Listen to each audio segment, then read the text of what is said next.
Just হয়েছে নতুন, বেশি দিন হয়ওনি, কিন্তু যেহেতু ছাত্রছাত্রীরা বলছেন ওদের প্রতি আমাদের আস্থা নেই, তাই তাদের ব্যাপারটাকে গুরুত্ব দিয়েছি।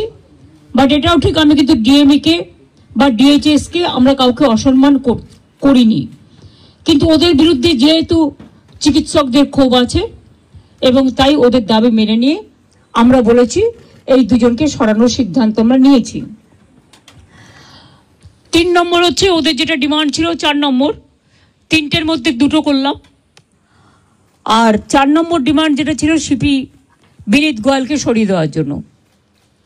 বিনীত গোয়াল ওদের কাছে নাকি আগেই স্বীকার করেছিল, যেটা ওরা মিটিংয়ে বললেন, যে আমি পদত্যাগ করতে চাই, কারণ আমার মনে হচ্ছে তোমরা যখন আমার প্রতি আস্থা রাখতে পারছো না, তোমাদেরও যেমন পরিবার পরিজন আছে আমারও আছে, এটা ওরা আমাকে মিটিংয়ে বলল। এবং বলার পরে আমরা কথা বলি নিজেদের মধ্যে, সিদ্ধান্ত নিয়েছি আগামীকাল 4টের পর আমরা কলকাতা পুলিশ এ বদল আনব এবং নতুন সিপিকে দায়িত্বভার বিনীত দেবেন। যতক্ষণ পর্যন্ত কোর্ট কেসটা কাল কমপ্লিট না হচ্ছে, 4টের পর আমরা টাইম দিয়েছি। সেক্ষেত্রে নতুন সিপি এবং আরও কিছু পুলিশের রদবদল হবে, সেটা চিফ সেক্রেটারি কালকে নোটিফাইড করে দেবেন আফটার 4 o'clock। এবং বিনীত যেখানে কাজ করতে চেয়েছে সেখানেই তাকে দেওয়া হয়েছে।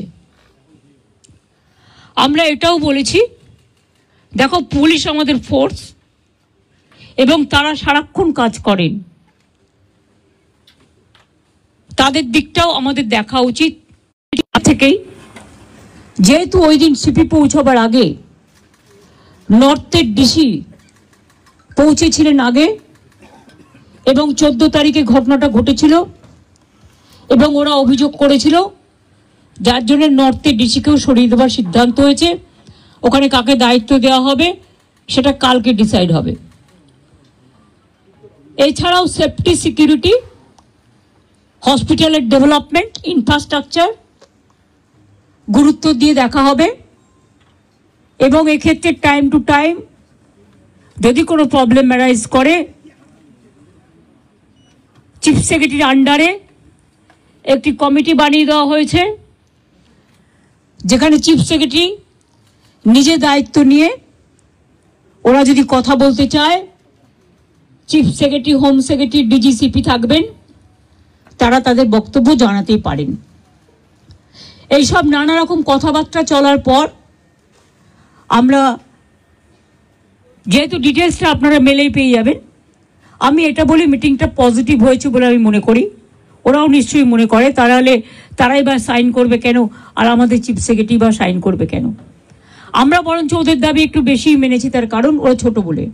এবং আমি লাস্ট যেটা বলেছি, যে তোমাদের কাছে আমার আবেদন থাকবে যে তোমরা, আমি জানি তোমরা বলবে আমরা ফিরে গিয়ে জিবিতে আলোচনা করব, সেটা হতেই পারে। তোমাদের মধ্যে অনেকগুলো গ্রুপ আছে, অনেকগুলো মেডিকেল কলেজ আছে, হসপিটাল আছে, ঠিক আছে, তোমরা ফিরে গিয়ে আলোচনা করো, কিন্তু যেটা এখানে মিনিটসে সাইন করেছি আমরা দুপক্ষ, এরপর তোমরা কাজে যোগদান করো মানুষের স্বার্থে। চারিদিকে বন্যা হচ্ছে, আমার কাছে খবর আছে হুগলিতে খানাকুলে 35 জন মানুষ ট্র্যাপড হয়ে আছে, তাদের আগে বেরোতে বলা হয়েছিল, তারা বেরোতে পারেনি, কিন্তু জল হঠাৎ করে ছেড়ে দিয়েছে ডিভিসি, পাঞ্চেত এবং তেনুঘাট।